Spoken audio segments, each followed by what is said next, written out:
It's a staple in martial art fight scenes. It's the most powerful kick recorded on Fight Science, and apparently a convenient way to dispose of your would-be bike thief. This kick is a versatile and effective kick that anyone should want to have in their physical arsenal. Lucky for me, I just so happen to have a good friend who is also a second-degree black belt in Olympic-style Taekwondo. And this week she's gonna share some of that knowledge with us in a quick roundhouse kick tutorial video. She instructs at Beyond Taekwondo in Linden, Utah, and you can show some support by checking them out in the description below. Now before we get started, I do want to point out that the Olympic style roundhouse is based on speed and efficiency in getting past someone's defense to help score points in sparring or a knockout on the street if you're this guy. So just be aware that the technique is going to differ from the technique used by, say, Mel Manor in shattering a bat with his hardened shin. Whereas again, the Olympic style roundhouse is designed for speed and range and instead hits with the instep of the foot, which also differs from the technique I learned in my very limited martial arts experience. So without further ado, let's go ahead and jump right into that tutorial.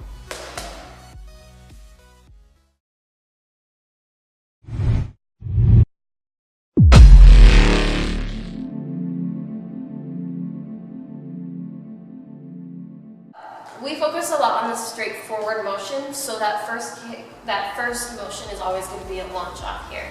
That's going to be into fast, tight chamber. Okay, so that motion here starts getting your momentum moving forward into your target, and then your hip torques over, and with that torque comes the foot pivot.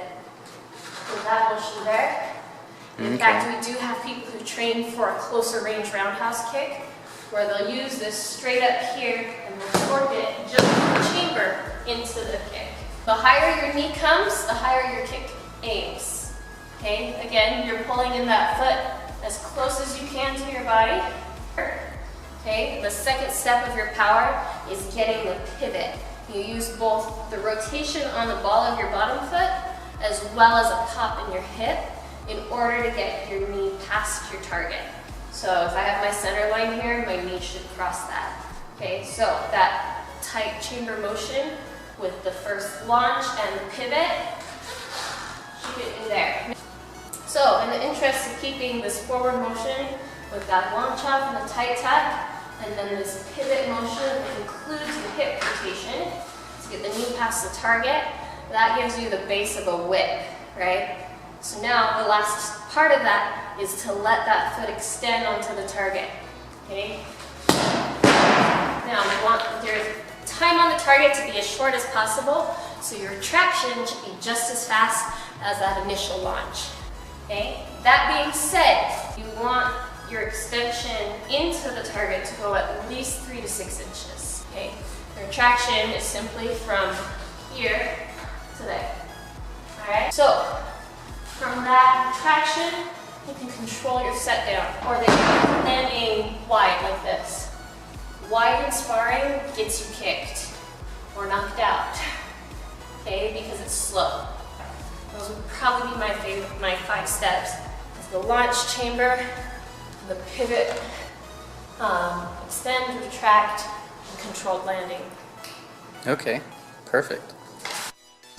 You tell me if I'm doing this somewhat right. So in this position, pivot, and I bring it straight up.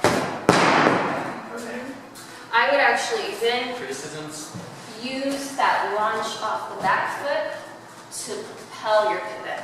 So rather than pivot then go, use this momentum to force the pivot. Okay, so forward. Is that good? Okay. Hands. Yeah, I felt that. I was like, embarrassing. I still have that terrible habit of throwing up my hand every single freaking time I kick, but thanks to her, my kick did improve quite a bit just in the time I was there. I know I learned a lot. I hope you guys did too. And that's going to conclude the video for this week. If you liked it, please subscribe, and I'll see you guys next week. Thanks. Peace.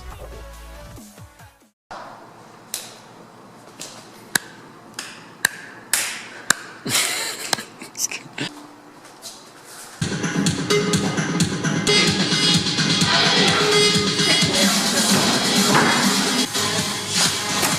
He doesn't look too happy. Why don't you explain the technique? Well, if I imagine that you are a 5-year-old, which matches your maturity frame, the chamber, the extension, and the, extension. That's not even a roundhouse.